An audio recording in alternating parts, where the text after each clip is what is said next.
Boss is back. కొత్తగా ఉంది physique. పూర్తి వివరాలకు చదవండి రేపటి సాక్షి హైదరాబాద్ ఎడిషన్. 41A ఇవ్వకుండా, పోనీ వాళ్ళకి 41A నోటీస్ వాట్సాప్ల ద్వారా పంపకుండా అర్ధరాత్రి పూట వాళ్ళ ఇంటికి పోయి దేనికోసం అరెస్టు చేస్తున్నారు, ఏమి నేరం చేసినారు అనే ఇది కూడా వాళ్లకు తెలియపరచకుండా వాళ్ళని అరెస్టు చేసి చిత్రహింసలకు గురి చేసిన సందర్భాలు ఉన్నాయి. అదేవిధంగా కొంతమందిని పోలీస్ స్టేషన్కి తీసుకెళ్లి ఏం నేరం చేసినారో చెప్పరు, ఏం పోస్టులు పెట్టినారో చెప్పరు, ఏం కేసు నమోదైందో చెప్పరు. ఉదయం నుంచి రాత్రి వరకు పెట్టుకొని మళ్ళీ రేపు పొద్దున్న రాడని చెప్పి ఇట్లా రాష్ట్రంలో చాలా మందిని తిప్పుతున్న పరిస్థితులు కూడా ఈ రాష్ట్రంలో జరుగుతూ ఉన్నాయి. అదేవిధంగా మరికొంతమంది ఇట్లా 5-6 రోజుల పాటు 10 రోజుల పాటు నిర్బంధించి కూడా వాళ్ళని రిలీజ్ చేయకపోతే వాళ్ళు హెబియస్ కార్పస్ పిటిషన్లు హైకోర్టులో వేస్తారు. హెబియస్ కార్పస్ పిటిషన్లో వెంటనే 24 గంటల లోపల వాళ్ళని ప్రొడ్యూస్ చేయండి అని హైకోర్టు తీర్పునిస్తే, ఆదేశిస్తే దాని మేరకు ఆ కార్యకర్తలను, సోషల్ మీడియా కార్యకర్తలను వివిధ పోలీస్ స్టేషన్లలో నేరం చేసినారని చెప్పి అరెస్టులు చూపించడం జరుగుతూ ఉంది.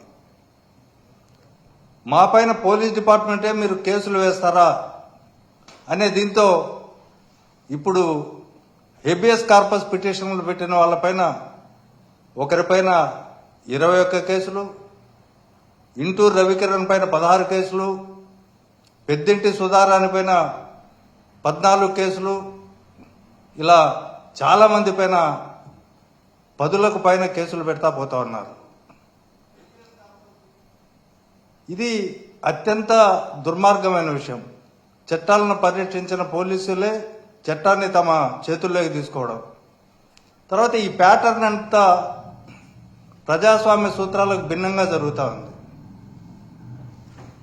వీళ్ళని సోషల్ మీడియా కార్యకర్తలని ఆర్గనైజ్డ్ క్రైమ్ అనే దీని కిందకి తీసుకొని వస్తా ఉన్నారు.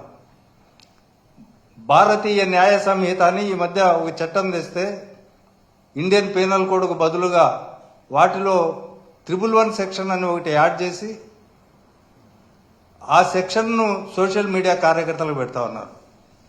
ముఖ్యంగా 111 సెక్షన్ లో అది పెట్టాలంటే ఈ సోషల్ మీడియా పోస్టులకు అది అప్లికబిలిటీ లేదు.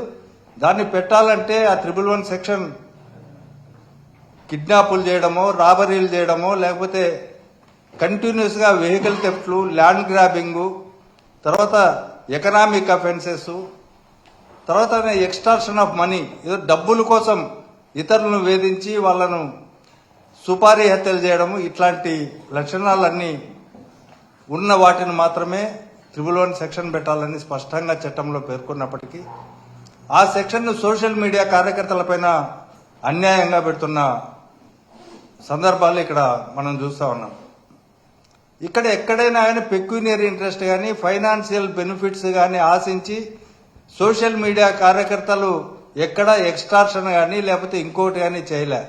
ఈ ప్రభుత్వ వైఫల్యాలను ప్రశ్నిస్తున్న సందర్భంలో వ్యంగ్యమైన కార్టూన్ల ద్వారా పాలకులను నిలదీస్తే వాళ్లపైన ఈ 111 సెక్షన్స్ పెట్టడం అనేది చాలా దుర్మార్గమైన విషయం. అదేవిధంగా కనీసం ఇట్లాంటి ఇంత ముందు చెప్పినట్టు నేను ఆ నేరాలలో కనీసం 2 ఛార్జ్షీట్లు ఫైల్ చేసి ఉండాల. అలాంటి సందర్భాలు కూడా లేవు. పూర్తి చట్టానికి వ్యతిరేకంగా ఈ రాష్ట్రంలో 111 బిఎన్ఎస్ యాక్ట్ కింద సోషల్ మీడియా కార్యకర్తలపైన కేసులు పెడుతున్నారు. కొన్ని ఈ రాష్ట్రంలో ఉండే న్యాయస్థానాలు అదృష్టవశాత్తు కొన్ని కేసుల్లో ఇది సోషల్ మీడియా కార్యకర్తలకు ఈ సెక్షన్ వర్తించదని రిమాండ్ రిజెక్ట్ చేసిన సందర్భాలు కూడా చాలా ఉన్నాయి ఈ రాష్ట్రంలో. కాబట్టి ఇప్పటికైనా పోలీసులు చట్ట పద్ధతిలో, చట్ట ప్రకారము నడవాల్సిన బాధ్యత ఉంది. ఏం తప్పు చేస్తున్నారు? విజయవాడలో వరద సహాయ పన్నుల్లో 500 కోట్ల అవినీతి జరిగిందని వివిధ పార్టీల నాయకులు, వామపక్ష నేతలు ప్రశ్నిస్తే దాన్నే సోషల్ మీడియాలో పోస్ట్ చేస్తే సోషల్ మీడియాలో కార్యకర్తలపైన కేసులు పెట్టడం జరిగింది. అదేవిధంగా వీళ్ళ కనీసం హక్కులు ముద్దాయిలకు కూడా ఒకవేళ నేరం చేసి ఉన్నప్పటికీ ఏదైనా వాళ్లకున్న హక్కుల మేరకు కూడా ఈ ప్రభుత్వం ఈ పోలీసులు వ్యవహరించడంలా, వాళ్ళకి ఆ కనీస దీన్ని కూడా పాటించడంలా. ఎఫ్ఐఆర్లు రిజిస్టర్ చేసిన వెంటనే వెబ్సైట్లో అప్లోడ్ చేయాల్సి ఉంది, అది చేయడంలే.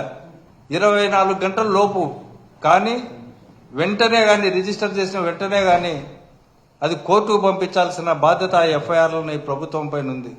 కానీ పోలీసులు ఆ పని చేయడంలే.